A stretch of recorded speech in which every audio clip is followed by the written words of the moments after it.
Atjetër, unë kam marrë këta që po thlas, i kam lëshu në kallëzimin e prokurisë. Këta është i grupi strukturuar kriminal.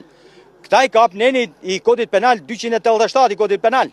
Zotri, ju thatë që keni dhe një emër të fundit, se në shkua deri te zoti Fatmi Shpenza?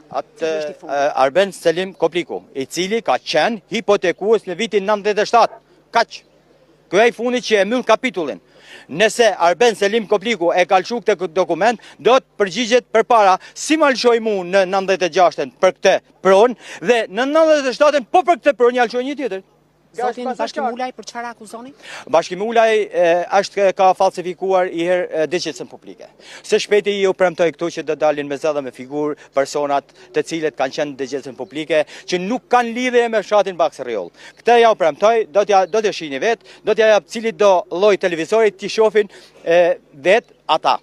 Ai nuk ka afru asnjë gjë tjetër veç arrogancën, ka sjell vetëm probleme, ka sjell policinë se aq policë sa janë aty nuk i ka pasën protestën e Sali Berisht atje.